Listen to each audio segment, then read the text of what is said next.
Hello everyone. So today we'll be taking up the daily quiz for the date 20th March 2024. So before we get into the actual discussion, there's a very small announcement. So that is regarding your National Scholarship Test that will be conducted this weekend, and the details for it is given in the description box below. Is it clear?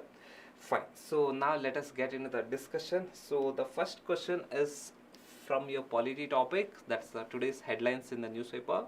So the small context is that we know about the Citizenship Amendment Act, and there are certain people who have filed a plea against the Citizenship Amendment Act, saying that it violates few provisions of the Constitution, say in terms of your Article 14, that is equality, or say equality, and the basic premise of Constitution is secularism. It violates secularism. On this basis, we'll be taking up the question. Consider the following statement regarding the Citizenship Amendment Act 2019. So, in this context of Citizenship Amendment Act, Citizenship amends, that's the Citizenship Amendment Act amends the Citizenship Act 1955 to provide a path to the citizenship for undocumented immigrants belonging to all the religious minorities from the neighboring country. What do you think? So, does it provide facilities for all the religious minority? Does the Citizenship Amendment Act provide facilities for all the religious minorities from the neighboring countries? No, it doesn't. So basically, select few religious minorities will get the benefits from Citizenship Amendment Act from Afghanistan, Bangladesh, and Pakistan. Only from these three countries, not all the neighboring countries. That is from Afghanistan, Pakistan, and Bangladesh. Which are the religious minorities who will be getting these benefits? That is Hindu, Sikh, Buddhist, Jain, Parsi, and Christians. So these are the 6 religious minorities in those countries. In which countries? In Pakistan, Afghanistan, and Bangladesh. In these countries, so they can get the benefit. Not all the religious minorities. So this statement is absolutely wrong. What about statement 2? The act grants automatic citizenship. Okay, does it grant automatic citizenship? Automatic citizenship to Hindus, Buddhists, Jain, Parsi, Christian refugees from Afghanistan, Bangladesh, and Pakistan. Is it true? No, it doesn't grant any. There is no provision like any automatic granting of citizenship. So, but what does your Citizenship Amendment Act do? It's a simple concept. Say, if you have to take Indian citizenship, there are multiple ways. One of the way is naturalization process. So, if you have to get Indian citizenship, one of the way is naturalization process. And what is this naturalization process? It is a process by which a person gets a citizenship of a country in which he or she is not originally born. So that process is called as naturalization process. As per the Citizenship Act 1955, people can get Indian citizenship through naturalization process. That is, a foreigner can get Indian citizenship through naturalization process, but that requires 11 years. That requires 11 years. That is your regular way. But however, your Citizenship Amendment Act says that for the people who are Hindus, Sikh, Buddhist, Jain, Parsi, Christians in from the country Afghanistan, Bangladesh, and Pakistan who has entered India before 31st December 2014, they can get Indian citizenship through naturalization process. They need not wait for 11 years. So that is the simple concept of your Citizenship Amendment Act. So it has no provision of giving automatic citizenship to Hindu, Sikh, Buddhist, Jain, Parsi, Christians from Afghanistan, Pakistan, and Bangladesh. So it doesn't have any automatic provision. But however, here this is the date for the people who have come before 31st December 2014. Only those people will get the citizenship. That is Hindu, Sikh, Buddhist, Jain, Parsi, Christians. So only they will get the citizenship, Indian citizenship, not all. So the answer is D. So now we'll take up the next question. So the next question is regarding the food inflation. So this was one of the important article in today's newspaper, that is regarding food inflation. So consider the following statement regarding food inflation in India. So food inflation is a short-term phenomena, and it does not have long-lasting effects on the economy. Is it true? Yeah, definitely. Food inflation is usually a short-term phenomena. What is food inflation? Increase in the prices of the food items. That is your food inflation. How is it a short-term phenomena? Say, assume that this summer or say this monsoon, if we do not have rainfall, by December, January, the food prices will increase. So it's a short-term phenomena. If we do not get rainfall this year, so by the end of this year, we'll have food inflation. So it's a short-term phenomenon. Usually it is a short-term phenomenon, but does it not have any long-lasting effect on the economy? It does have long-lasting effect on the economy. How does it have a long-lasting effect on the economy? It increases the cost of living. If the food prices increases, then what would happen? The cost of living would increase, and again it would affect the food security. If the food prices increase, people cannot afford food, so as a reason the food security would get affected, and it will affect the supply chain distribution. How does it affect the supply chain distribution? Say for example, let us take this tomato ketchup industry. If the prices of the tomato increases, what will happen to the tomato ketchup industries? So again it cannot function properly, and so even if it functions, the prices of this tomato ketchup would increase, and now the tomato ketchup that would be used in the pizza industries, it would get affected. So if whenever there's a food inflation, the entire supply chain disruption would take place. So these are the long lasting effects of food inflation on the economy. So this statement is wrong. Food inflation do have long lasting effect on the economy. So statement 1 is wrong. So what about the second statement? The supply chain disruption due to the extreme weather events are a major contributor to the food price volatility. So due to the extreme weathers, yes, one of the main reason for food inflation in India is because of the extreme weather events. Extreme weather events can be your drought or your floods, etc. If there's a drought or flood, what would happen? The agricultural crops would fall, the agricultural crops would fail, and the overall production would fall down. If the overall supply of the agricultural commodities falls, then what would happen? The prices would increase. Say assume that earlier the production of tomato was 100 kg. Now due to drought, if the production of tomato falls down to 30 kg, what will happen? There's a supply side reduction. If the supply side reduction, then what will happen to the prices of tomato? It will go high. Same thing with onion, same thing with various other vegetable items, or say any other food products. So this statement is absolutely right. That is, the supply chain disruption due to the extreme weather events are the major contributor to the food price volatility. Whatever the third statement, the high food inflation can lead to adverse effect on food security, household budget, and overall economic stability. Yes, exactly. So whenever there's a high food inflation, it would affect the food security. Why? Because I cannot afford to buy food. So as a reason, it affects my food security. When people cannot afford to buy food, when the food prices increases, that is your food inflation. When the food prices increases, people cannot buy those food items. So as a reason, it affects the food security. And again, it affects the household budget. How food inflation affects the household budget? Each household might be spending 30-40% of their income on food. But if the food prices increases, what would happen? Their household budget spending towards the food would increase. So again, it would get affected. And the overall economic stability, because of food inflation, various things gets affected. Food processing industry gets affected. And one of the important thing that you have to understand here is that because of food inflation, the savings in the household savings would get affected. So what happens? Earlier, we might be saying saving 1,000 rupees, hypothetical example, saving 1,000 rupees per month.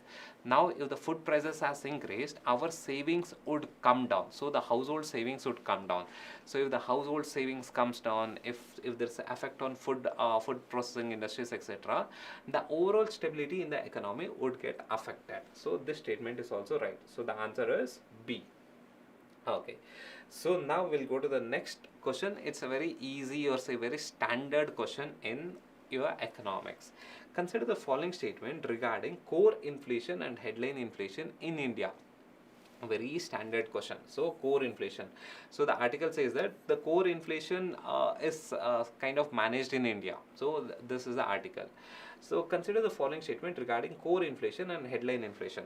Core inflation measures the overall price level of goods and services in an economy, including food and fuel.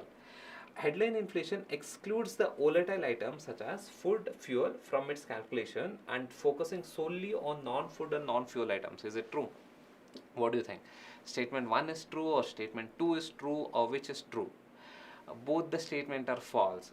It's exactly opposite. That is, your headline inflation accounts the overall price level of the entire economy, that is overall goods and services. Headline inflation accounts the overall price level of goods and services in entire country.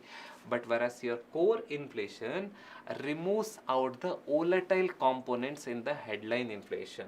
So please focus here. If this is your headline inflation, it accounts every aspects in an economy. But whereas your core inflation will account only few. This is your headline inflation. So this would be your core inflation. Core inflation accounts only few components, removing out the volatile components in an economy. What are the volatile components? That is your food and your fuel. So these are highly varying. The prices of food and fuel are highly varying. So these things are left out or say removed, and the remaining left out things are considered as your core inflation. So this is your core inflation and this is your that is your headline inflation. Core inflation excludes the volatile components. Headline inflation accounts everything. So the answer is D over here. So why the name headline inflation? Because it gets reflected in the headlines of the newspaper. So that's the reason. Headline inflation. Headline inflation accounts each and every aspects in an economy. That is the price level of each and every aspects in an economy. Okay, so we'll take up the next question. So the next question is regarding the article that was there in today's newspaper, that is about the MSP. Consider the following statement regarding MSP. MSP is a legal right provided to the farmers, guaranteeing them a minimum income to their agricultural produce. Is it true? Is MSP a legal right that is given to the farmers? No, MSP is not a legal right. As of now, MSP is not a legal right. That is the reason why farmers are protesting. Then what is MSP? MSP is an executive order that is given by the government of India. Say it's an executive order given by the government of India. It is not a legal right as such. As of now, it is not a legal right. That's the demand of the farmers. So statement 1 is absolutely wrong. So the answer will get answer as C, but however we'll see what is there in statement 2 and 3. So statement 2, MSP announces MSP announcement incentivizes farmers to shift towards a crop with higher declared price. Yes, say when MSP is announced to various crops, so usually whichever crop has the highest MSP, the farmers tend to cultivate that, because the farmers know that they will get assured a price of which is set by the MSP. That is, they can sell their produce at that assured price that is set as a MSP level. So what happens usually, whichever the crop that has high MSP, farmers tend to cultivate that. So that is the reason why your Punjab farmers, Haryana and Western UP, that is the Green Revolution Belt farmers, so they tend to cultivate paddy and wheat a lot, because it is usually the paddy and wheat that has high MSP. So that's the reason. So this statement is absolutely right. Statement 3, MSP acts as a floor price, preventing the market price of the agricultural commodities from falling below a certain level due to the surplus production season. Yes, exactly. So MSP acts as a floor price. So below, let us assume that hypothetical example, say for example, if we consider the price MSP price of wheat per quintal is rupees 1000.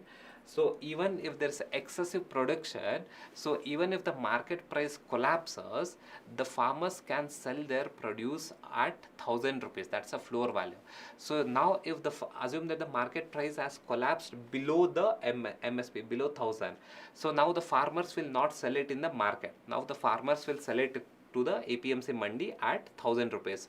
So then what will happen? So overall the market price will again come back to the MSP level. So that is, MSP will also prevent the market price going below the MSP level. So again it acts as a floor price. MSP acts as a floor price. Did you get this concept? If the market price goes below MSP, farmers will not sell in the market. So farmers will sell to the APMC Mandi. So as a reason, again the overall market price will again come back and stabilize at the MSP level. So this statement is also right. Statement 3 is also right. So the answer is C. Okay, fine. So we'll take up the next question. So the next question is your PYQ 2020. Consider the following statement. The first one, coal ash contains arsenic, lead and mercury. Is it true? So by the way, what is coal ash? So don't get confused between coal ash and fly ash.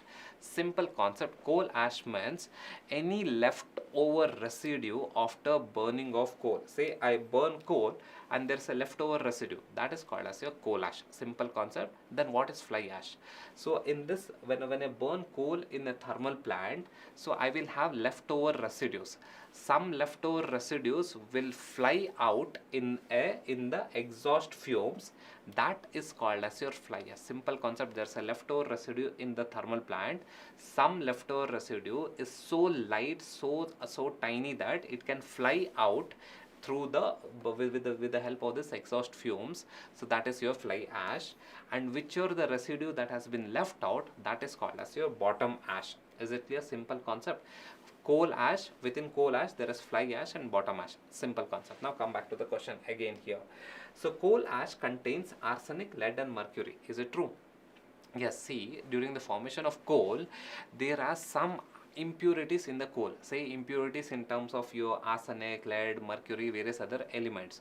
So when I burn coal, so these elements will not get combusted or will not get burnt. So as a reason, these elements like arsenic, lead, mercury would be left out and would be a residue. So again, coal ash contains arsenic, lead and mercury. This statement is absolutely right.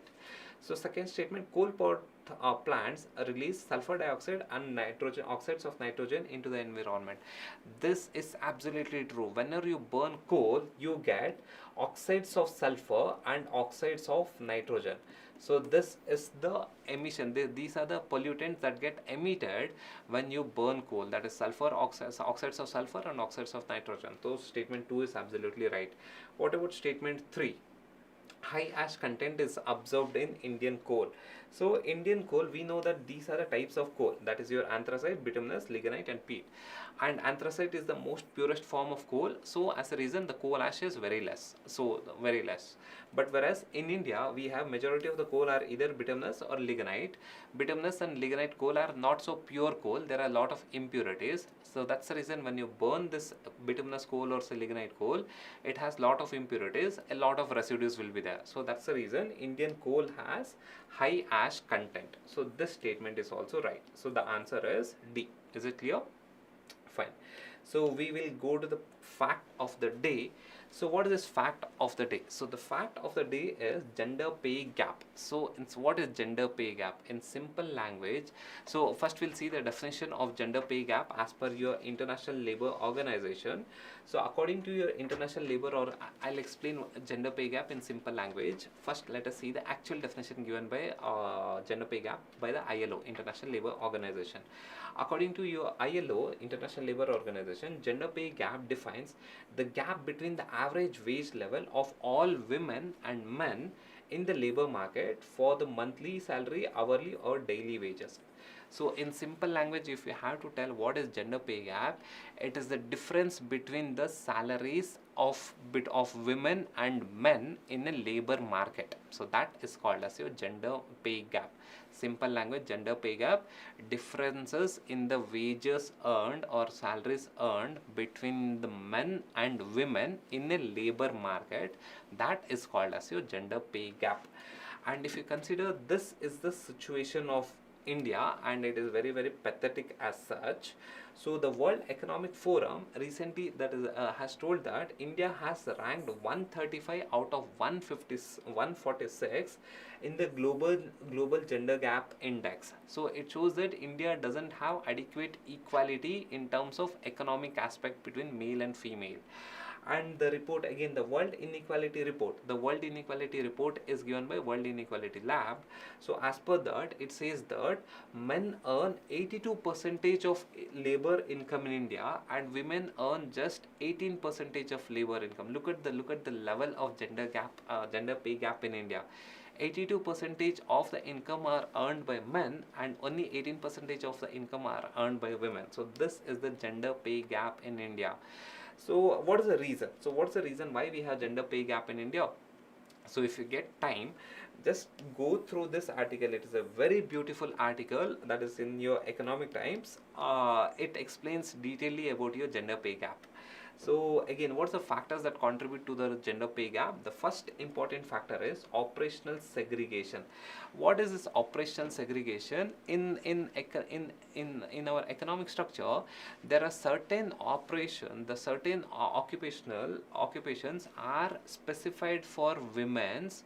So that is your pink colored jobs, that is your pink colored jobs, the servers, etc. So receptionist, etc. So these are your pink collared jobs.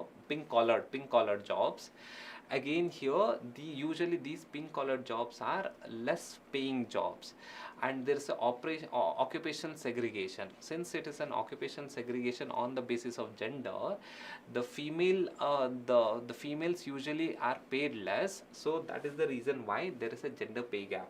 And the second reason why there's a gender pay gap in India is because of the discrimination and biases. So we know that inherently there is a patriarchal mindset in India, and more so in South Asia and Southeast Asia. So due to this discrimination and biasness, because of the patriarchal mindset, women are not given the high paying job position. If you see here, unconscious biasness, that women work less even though they are generally work more. Even though they work more, there's an patriarchal mindset that due to this mindset, there's a bias that people think that women work less compared to the men. And another thing, due to discrimination and biases, women are not given at the managerial jobs or say higher positions, which are the high paying jobs. Because of these reasons, there is a huge gender pay gap in India. So one is occupational segregation, and the second reason is being your discrimination and biases against women, and it is mainly because of the patriarchal mindset. Is it clear? Fine. So now we should all as a society work towards reducing this gender pay gap as and when possible. Is it clear? Okay, fine. So chala then. So thank you guys. This was the end of the day. So thank you.